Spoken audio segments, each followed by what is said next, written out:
Hello everyone, welcome to सिद्धांत scholar study point. My self Nandita Jain. इस video lecture में हम कंटिन्यू करेंगे नेट जेआरएफ के पेपर 1 को।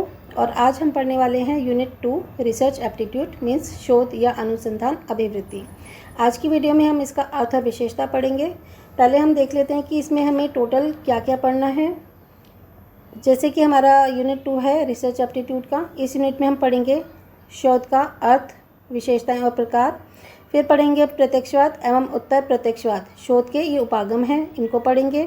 शोध के चरण पढ़ेंगे, शोध की पद्धतियाँ पढ़ेंगे जो हैं ऐतिहासिक, विवरणात्मक, प्रयोगात्मक, क्रियात्मक, मात्रात्मक और गुणात्मक। फिर हम पढ़ेंगे शोध में क्या नैतिकता होनी चाहिए। उसके बाद होगा शोध प्रबंध एवं आलेख लेखन, उसका फॉर्मेट और संदर्भ की शैली में उसके विवरण को पढ़ेंगे। और फिर लास्ट में पढ़ेंगे शोध में आईटीसी का क्या अनुप्रयोग है। ठीक है, तो हर चीज़ को हम डिटेल में पढ़ेंगे। एक बुक को पढ़ो, 10 बार पढ़ो और उसे अच्छे तरीके से समझ के उसमें से जो भी क्वेश्चंस निकल सकते हैं उसे आप लर्न करिएगा। और इसके बाद अलावा हम बैक क्वेश्चंस भी करेंगे और जो प्रीवियस ईयर क्वेश्चंस हैं उनको भी करेंगे।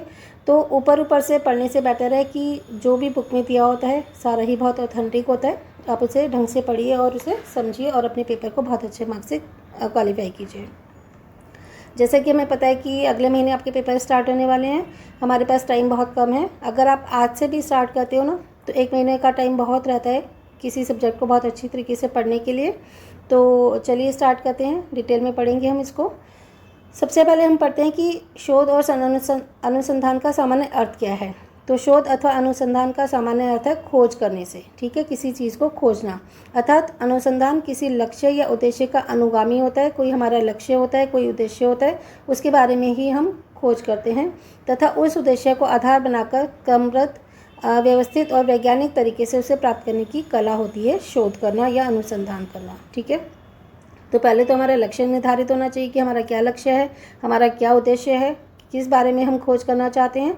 और फिर उसको हम सिस्टमेटिकली तरीके से सीरियल वाइज और बिल्कुल अरेंजमेंट लेकर उसका सिस्टमेटिकली और फिर थोड़ा सा ये साइंटिफिक तरीके से उसे प्राप्त करने की जो कला होती है उसी को कहा जाता है शोध या अनुसंधान। यह शब्द अंग्रेजी के रिसर्च से के पर्याय की तरह प्रयोग होता है, यानी कि उसका ये पर्यायवाची है जिसका सामान्य अर्थ है पुनः खोज करना। तो एक होता है खोज करना, एक होता है पुनः खोज करना।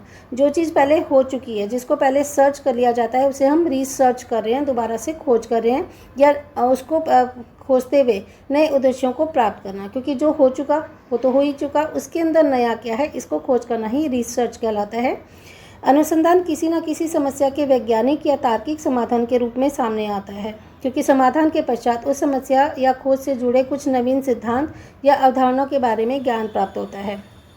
तो पहले कोई ना कोई समस्या होती है, समस्या के बाद उसका समाधान खोजा जाता है। ठीक है, तो समाधान के पश्चात उस समस्या खोज से जुड़े कुछ नवीन सिद्धांत भी सामने आएंगे, कुछ नई अवधारणा भी बनेगी, उसके बारे में ज्ञान प्राप्त करना ही अनुसंधान होता है। अतः अनुसंधान अपने अर्थ में किसी विषम समस्या उद्देश्य तक पहुंचने या समाधान करने हेतु उसको आधार बनाकर बार बार खोज करना तथा उसके आधार पर नए सिद्धांतों का निर्माण करना है। तो संक्षेप में हम क्या कह सकते हैं कि अनुसंधान क्या है। ये कोई विषम समस्या, ठीक है, कोई एक विषम समस्या, उसके बारे में हम बात करें, फिर उद्देश्य तक पहुंचने के लिए और उसके समाधान हेतु उसको आधार बनाकर, उसको बेस बनाकर बार बार उसी चीज़ की खोज करना। ठीक है, जो हो चुका उससे कुछ नया खोजना और उसके आधार पर नए नए सिद्धांतों का, नए नए प्रिंसिपल्स का निर्माण करना ही अनुसंधान कहलाता है। ठीक है, तो इन शॉर्ट हमने क्या करा कि हमने पढ़ा कि अनुसंधान में कोई समस्या होती है तो उस समस्या को हमें उसका समाधान प्राप्त करना होता है, ये हमारा उद्देश्य होता है। तो उस समस्या को हम आधार बनाते हैं, ठीक है, जिससे कि हम उसका समाधान कर पाएँ और उसके लिए बार बार किसी चीज़ के लिए खोज करना और उसके आधार पर नए सिद्धांतों का निर्माण करना ही अनुसंधान है। अब हम अलग अलग जो ये हैं विद्वान, उनके हिसाब से देखें कि उन्होंने अलग अलग विद्वानों ने उनकी क्या विशेष परिभाषाएं दी हैं। तो सबसे पहले हम पढ़ते हैं जेम्स रोवर। जेम्स रोवर के अनुसार शोध या अनुसंधान क्या है, किसी क्षेत्र में ज्ञान अथवा सत्यापन हेतु की जाने वाली क्रमबद्ध खोज को ही शोध कहा जाता है। तो पेपर में आपको कोई स्टेटमेंट दे सकते हैं और पूछा जा सकता है कि ये किसने कहा है, तो आपको उसके साथ मैचिंग कर कर उसका आंसर देना होगा। ठीक है, तो जेम्स रोवर की क्या है कि किसी क्षेत्र में ज्ञान अथवा सत्यापन हेतु की जाने वाली क्रमबद्ध खोज को ही शोध कहा जाता है। जबकि जॉन डब्ल्यू बेस्ट के अनुसार अनुसंधान अधिक औपचारिक व्यवस्थित तथा गहन प्रक्रिया है जिसमें वैज्ञानिक विधि विश्लेषण को प्रयुक्त किया जाता है। अनुसंधान में व्यवस्थित स्वरूप को शामिल करके निष्कर्ष प्राप्त करके उनका औपचारिक आलेख तैयार किया जाता है। ठीक है, तो ये भी कह रहे हैं कि एक ये सिस्टमेटिकली फॉर्मल और बहुत ही गहन प्रक्रिया है जिसके साइंटिफिक तरीके से उसका विश्लेषण किया जाता है और इसके व्यवस्थित स्वरूप को शामिल करके एक हम रिजल्ट प्राप्त करते हैं, निष्कर्ष प्राप्त करते हैं और उसके बाद औपचारिक आलेख लिखा जाता है, उसकी रिपोर्ट बनाई जाती है। तो यही है शोध according to the John W Best. अब हम बात करते हैं कि C.R. कोठारी क्या कहते हैं रिसर्च के बारे में। उनके हिसाब से अनुसंधान पद से तात्पर्य एक ऐसी विधि से है जिसमें सोपानों के रूप में समस्या की पहचान करना, परिकल्पना का निर्माण करना, तथ्य तथा प्रदत्तों का संकलन करना, संकलित तथ्यों का विश्लेषण निहित रहता है। ठीक है, जिनकी अभिव्यक्ति समस्या विशेष के हल अथवा सैद्धांतिक आधार के रूप में सामान्यकृत अवधारणाओं के रूप में दिखाई दे। तो वो क्या कहते हैं, एक बार फिर से देख लेते हैं। वो कहते हैं कि अनुसंधान का क्या तात्पर्य है, एक ऐसी विधि, एक ऐसा प्रोसेस है जिसमें सोपान, जो अलग अलग सीढ़ियाँ होती हैं इसकी, एक एक करके हम एक एक सीढ़ी को चलते रहते हैं। सबसे पहली सीढ़ी क्या है, समस्या की पहचान करना कि प्रॉब्लम क्या है, फिर परिकल्पना का निर्माण करना, हाइपोथेसिस का निर्माण करना, फिर तथ्य जो भी फैक्ट्स हैं या फिर प्रदत्त होते हैं डाटाज, उनको कलेक्ट करना, फिर जो भी कलेक्टेड तथ्य हैं या डाटाज हैं उनको एनालाइज करना इसके अंदर शामिल होता है।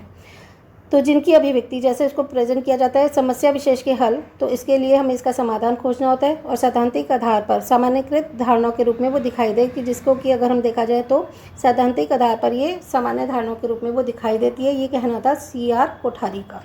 ठीक है, अब हम आगे चलते हैं। नेक्स्ट का है जॉर्ज जे मूले ने। उन्होंने कहा है कि समस्याओं के समाधान के लिए व्यवस्थित रूप से बौद्धिक ढंग से वैज्ञानिक विधि के प्रयोग तथा अर्थापन को ही शोध कहा जाता है। सामान्य परिभाषा की अगर हम बात करें तो ज्ञान की किसी भी शाखा में किसी नवीन तथ्यों, नवीन मतलब नए तथ्यों, अवधारणाओं, संप्रत्ययों, सिद्धांतों एवं विचारों की खोज हेतु अपनाई गई क्रमबद्ध वैज्ञानिक प्रक्रिया को ही शोध या अनुसंधान कहा जा सकता है। तो किसी भी जो हमारी समस्या है उसके समाधान के लिए हम कोई क्रमबद्ध प्रक्रिया को अपनाते हुए साइंटिफिक तरीके से अगर हम कोई नई रिसर्च करते हैं, कोई नई चीज़ें, अवधारणाओं को प्राप्त करते हैं समाधान लेकर, तो उसे कहा जाता है शोध या अनुसंधान। तो उपयुक्त परिभाषाओं के आधार पर ये कहा जा सकता है कि अनुसंधान या शोध वह क्रमबद्ध वैज्ञानिक प्रक्रिया है जिसमें वैज्ञानिक उपकरणों के प्रयोग द्वारा वर्तमान समय का परिमार्जन कि वर्तमान ज्ञान का परिमार्जन कि इस समय जो हमें ज्ञान है उसका इस्तेमाल करते हुए उसका विकास करना या किसी नए तथ्य की खोज द्वारा ज्ञान कोश में वृद्धि करना ही रिसर्च है। ठीक है, तो रिसर्च क्या हुआ, अनुसंधान या शोध क्या होता है कि जो पहले से हैं उनका उस ज्ञान का इस्तेमाल करते हुए जो नई समस्या है उसके बारे में उसका समाधान लेना है, नई नई खोज करनी है, नए तथ्य खोजने हैं और अपने ज्ञान कोश में वृद्धि करनी है, यही अनुसंधान या शोध होता है। ठीक है, तो जो पहले से उपलब्ध है समस्या उसके बारे में उसको बार बार खोज करते रहना, रिसर्च करते रहना, यही हमारा शोध होता है। अब पढ़ लेते हैं कि शोध या अनुसंधान की विशेषताएं क्या हैं। अनुसंधान वैज्ञानिक विधि की तरह ही कार्य करता है। हम बार बार ऊपर यही कह रहे थे कि साइंटिफिक तरीके से होना चाहिए, जो पूर्वाग्रहों से मुक्त होता है, इसमें बायस नहीं होती, ठीक है, पार्शलिटी नहीं होती, पूर्वाग्रह से मुक्त होता है और व्यक्तिपरक होता है। इसके आधार पर अनुसंधान की विशेषता निम्नलिखित है। नंबर 1 वस्तुनिष्ठता, ठीक है, ऑब्जेक्टिविटी। यह अनुसंधान का सर्वाधिक महत्वपूर्ण पहलू है। यह वह प्रक्रिया है जिसमें घटनाओं या वस्तुओं को बिना किसी पूर्व अवधारणाओं या भेदभाव के परखा जाता है। इसमें पार्शलिटी नहीं की जाती। इसमें साक्ष्यों जो भी सबूत हैं उनका भली भांति परीक्षण करना और सत्यापन के अतिरिक्त दूसरे के विचारों का सम्मान करना भी होना चाहिए। तो सबसे पहले तो शोध में क्या विशेषता होती है, क्योंकि अगर आप ये नेट का पेपर दे रहे हो, PhD करना चाहते हो तो आप भी रिसर्च करोगे, ठीक है, तो इसमें क्या होना चाहिए कि वस्तुनिष्ठता सबसे पहली बात होनी चाहिए। अनुसंधान की प्रक्रिया पर शोधकर्ता की स्वयं की उपस्थिति, व्यवहार तथा दृष्टिकोण का प्रभाव नहीं पड़ना चाहिए। ठीक है, उदाहरण स्वरूप यदि कोई अनुसंधान करता ग्रामीण शिक्षा तथा शहरी शिक्षा पर अनुसंधान कर रहा है। कि मान लो कोई रिसर्चर है और वो ये देखना चाहता है कि जो रूरल एजुकेशन है और ये अर्बन एजुकेशन है उसके बारे में कोई रिसर्च कर रहा है, तो उसे ये पहले से नहीं मान लेना चाहिए कि ग्रामीण लोग लिखना पढ़ना नहीं चाहते और शहरी शिक्षित होते हैं, क्योंकि ये तो फिर बायस वाली बात हो गई ना। ऐसा तो नहीं है कि ग्रामीण में गांव में कोई भी पढ़ना लिखना नहीं चाहता या शहरों में सभी पढ़ना चाहते हैं, ठीक है। तो इसे इस बायस से मुक्त होना चाहिए, भेदभाव या पक्षपात से मुक्त होना चाहिए। उसे पहले से ये नहीं मान लेना चाहिए कि गांव के लोग पढ़ना लिखना नहीं चाहते और शहर के लोग शिक्षित होते हैं, तो इसके कारण उसका अनुसंधान क्या होगा, प्रभावित हो जाएगा। तो ये बायस नहीं करनी चाहिए। फिर है सेकेंड, दूसरा है निश्चयात्मकता, ठीक है, डेफिनेटनेस। निश्चयात्मकता का सिद्धांत प्रक्रिया और परिणाम दोनों पर ही लागू होता है। क्या इसका प्रोसेस होगा और क्या इसका रिजल्ट होगा, दोनों पर ही लागू होता है। इस प्रक्रिया का ध्यान सूचनाओं अथवा प्रदत्तों के नियोजन, जो भी हमारे पास डाटाज हैं उनका नियोजन करना यानी कि प्लानिंग करना, संकलन मीन्स उनको कलेक्ट करना, परीक्षण इत्यादि सभी चरणों में रखा जाता है। थर्ड है विश्वसनीयता मीन्स रिलायबिलिटी। यह अनुसंधान का महत्वपूर्ण भाग है क्योंकि यह स्थिरता और सत्यापनशीलता को प्रस्तुत करता है। विश्वसनीयता होनी चाहिए, रिलायबिलिटी इसमें होनी चाहिए। जैसे कि अगर हम एक एग्जांपल्स के थ्रू समझें तो सटीक स्रोत अनुसंधान की विश्वसनीयता को बढ़ाते हैं कि जहाँ से भी हमने डाटास कलेक्ट किए हैं ना, जिस सोर्सेज से हमने डाटास कलेक्ट किए हैं वो बिल्कुल परफेक्ट होने चाहिए। तथा त्रुटिपूर्ण स्रोत इसकी विश्वसनीयता को कम करते हैं। अगर हमें लगता है कि जो भी जहाँ से भी जिन सोर्सेज से हमने डाटास कलेक्ट किए हैं वहाँ पर गलती होने की संभावना है तो ये इसकी विश्वसनीयता को कम कर देंगे। अनुसंधानकर्ता को शोध में विश्वसनीयता बनाए रखने के लिए आवश्यक है कि वह डाटास को, आंकड़ों को आधिकारिक स्रोत से ले, जैसे कि सरकारी वेबसाइट वगैरह से, जहाँ पे सारे ऑथेंटिक डाटा प्रोवाइड होते हैं। फोर्थ है वैलिडिटी यानी कि वैधता। अनुसंधान में वैधता का अर्थ त्रुटि रहित परिणामों से है कि अगर हम अनुसंधान कर रहे हैं तो उसमें वैलिडिटी कब होगी, जब उसके जो रिज़ल्ट होंगे ना वो त्रुटि रहित होंगे, यानी कि इसमें गलतियां नहीं होंगी। तथा ये विश्वसनीयता की तुलना में अधिक महत्वपूर्ण होता है। तो हमने ये पहले पढ़ा है कि विश्वसनीयता तो होनी ही चाहिए, लेकिन उससे भी ज़्यादा ज़रूरी है वैध हो, ठीक है। यह मुख्य रूप से प्रक्रियाओं, अनुसंधान उपकरणों, परीक्षणों आदि से संबंधित होता है। यह अनुसंधान को सही दिशा में अग्रसर करने में सहायक होता है। विभिन्न प्रकार की वैधता निम्नलिखित रूपों में वर्णन किया जा सकता है। नंबर 1 है आंतरिक वैधता और दूसरी है बाह्य वैधता। आंतरिक वैधता मीन्स इंटरनल वैलिडिटी। 2 या 2 से अधिक चरों के मध्य अच्छे करणीय संबंध स्थापित करने की क्षमता ही आंतरिक वैधता कहलाती है। तो जैसे हमारे पास जो चर हैं, ठीक है, वेरिएबल्स हैं, ये 2 या 2 से अधिक जो चर हैं इनके बीच में आपस में रिलेशन स्थापित करना ही आंतरिक वैधता कहलाती है।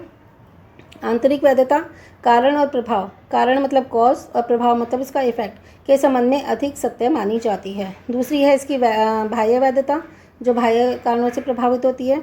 अध्ययन को प्रभावित करने वाले कारकों को नियंत्रित करना ही बाह्य वैधता कहलाता है कि जो हम अध्ययन कर रहे हैं उसको प्रभावित करने वाले जो फैक्टर्स हैं उनको कंट्रोल करना ही बाह्य वैधता कहलाती है।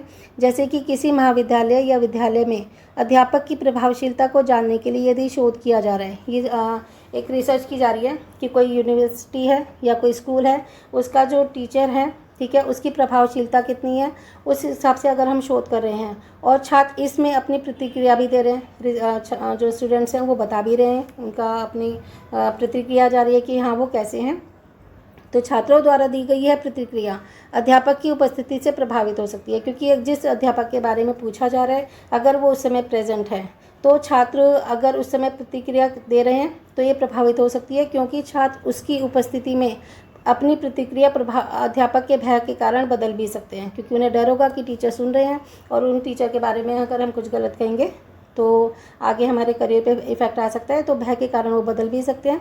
तो उस समय जो ये प्रभावशीलता बनाए रखनी है ना, तो उस समय उनको नियंत्रित करना बहुत ही ज़रूरी है, यही बाह्य वैधता कहलाता है। शोध के अंतर्गत आंतरिक वैधता को विश्वसनीयता और बाह्य वैधता को सामान्यीकरण से जोड़ा जा सकता है। फिर तीसरा है यथार्थता मीन्स एक्यूरेसी। इसके अंतर्गत शोध प्रक्रियाएं और साधन एक दूसरे से संबंधित होते हैं। यथार्थता को मापने और अनुसंधान के साधनों का उचित प्रकार से चयन किया जाता है और शोध प्रक्रिया के प्रत्येक चरण का अच्छे से परीक्षण भी किया जाता है, उसको एनालाइज भी किया जाता है। तो एक्यूरेसी यानी कि यथार्थता होनी चाहिए, जो बात है वही होनी चाहिए। फिर है सामान्यीकरण जनरलाइजेशन। प्रत्येक शोध का मूल उद्देश्य है सामान्यीकरण सिद्धांत स्थापित करना होना चाहिए। सामान्यीकरण जो सबके लिए सामान्य हो। जैसे हम कोई एक पर्टिकुलर किसी थीम को लेते हैं और उससे जो सामान्य एक रिजल्ट बना लेते हैं तो उसे ही कहा जाता है सामान्यीकरण। जैसे हम कहते हैं कि भाई न्यूटन का रूल था कि सेब ऊपर से गिरा और नीचे की तरफ आया, ठीक है। तो इस पर रिसर्च की गई तो ये में बताया गया कि भाई ग्रेविटी का लॉ यहाँ पर लगता है कि कोई भी चीज़ है ना ग्रेविटी उसे नीचे की तरफ पुल करती है, ठीक है। तो इसे कहा जाता है कि ये फिर एक सामान्य सिद्धांत बना दिया गया, तो इसे कहा जाता है सामान्यीकरण। तो सामान्यीकरण दो स्तरों पर किया जा सकता है। एक तो शोध समष्टि सामान्यतः छोटे छोटे भागों पर होती है। तो अगर हमें रिसर्च करना है तो ये नॉर्मली छोटे छोटे भागों पर होती है, लेकिन इसके निष्कर्षों को समष्टि पर लागू किया जाता है। तो समष्टि होता है मैक्रो बड़ा लेवल, ठीक है, और व्यष्टि होता है माइक्रो, ठीक है। तो अगर कोई शोध करनी है तो माइक्रो लेवल पे की जाती है, ठीक है। छोटे छोटे भागों में समष्टि वो शोध की जाती है, फिर छोटे छोटे भागों से मिलकर ही बड़ा भाग बन जाता है। लेकिन जो इसके निष्कर्ष निकाले जाते हैं ना फिर वो सब पर लागू किए जाते हैं, इसे सामान्यीकरण कहते हैं। निष्कर्षों के बाद एक विकसित अवधारणा को समान परिस्थितियों में सत्य माना जाता है। फिर जैसे रूल बन जाता है सबके लिए कि हाँ भाई ये फाइनली हमने देखा कि लास्ट में इसके निष्कर्ष क्या निकले, क्या कंक्लूजन्स निकले, उसके हिसाब से हम एक विकसित अवधारणा बना लेते हैं जो सभी परिस्थितियों में उस तरह की सभी परिस्थितियों में सत्य मानी जाती है। नेक्स्ट है कार्यकरण संबंध की महत्ता, इंपॉर्टेंस ऑफ कॉजल इफेक्ट, ठीक है। तो कार्य क्या है और कारण क्या है, उनके इफेक्ट क्या हैं, इनके बारे में भी बहुत महत्व होता है शोध में। अनुसंधान में कार्यकरण संबंधों का महत्व है क्योंकि ये वैज्ञानिक विधि है जो किसी भी घटना के पीछे कार्य कारण संबंधों को ढूंढती है कि क्या कारण रहे हैं और उसके क्या प्रभाव रहे हैं, इसको ये इसमें ढूंढा जाता है। फिर है अनुसंधान चक्रीय प्रक्रिया है, रिसर्च इन सर्कुलर। अनुसंधान समस्या के साथ शुरू कर समस्या के साथ ही समाप्त हो जाती है। यह प्रक्रिया निरंतर चलती रहती है, इसलिए चक्रीय प्रक्रिया है, ठीक है। समस्या थी, समस्या को हमने खोजा, ये करा वो करा, और अंत में जाकर वो समस्या पर ही समाप्त हो जाती है, इसलिए इसे चक्रीय प्रक्रिया कहा जाता है। फिर है तार्किकता, लॉजिकल। अनुसंधान तार्किकता को विशेष महत्व देता है जिसमें आगात्मक इंडक्शन और निगमात्मक डिडक्शन संकल्पनाओं का विशेष महत्व होता है। तो इंडक्शन और डिडक्शन को हम आगे पढ़ेंगे डिटेल में। यह कार्य कारण संबंधों के साथ साथ तार्किकता का भी महत्व अनुसंधान में बहुत अधिक होता है, ठीक है। तो कार्य कारण संबंध होते ही इसमें तार्किकता का भी, लॉजिकल का भी इसमें बहुत अधिक महत्व होता है। नेक्स्ट है अनुभवात्मक आधारित संकल्पना, ठीक है, एक्सपेरिमेंटल रिसर्च। तो शोध प्रत्यक्षीकरण और अवलोकनात्मक सिद्धांतों पर आधारित होता है कि क्या प्रत्यक्ष है और क्या हमने इसका अवलोकन किया है, इन सिद्धांतों पर आधारित होता है, यानी कि अनुभव पर आधारित होता है, क्योंकि शोध में इसका अनुभव वस्तुनिष्ठता और विश्वसनीयता को बढ़ा देता है। जितना ज़्यादा अनुभव होगा शोधकर्ता को उतना ही ज़्यादा इसकी विश्वसनीयता भी बढ़ेगी और वस्तुनिष्ठता भी बढ़ेगी। तो ये हमने पढ़ लिया कि रिसर्च क्या होता है, अनुसंधान या शोध क्या होता है, और इसकी विशेषताएं पढ़ ली। नेक्स्ट वीडियो में इसे कंटिन्यू करेंगे। आई होप कि आपको ये लेक्चर क्लियर हो गया होगा। चलिए मिलते हैं नेक्स्ट वीडियो में।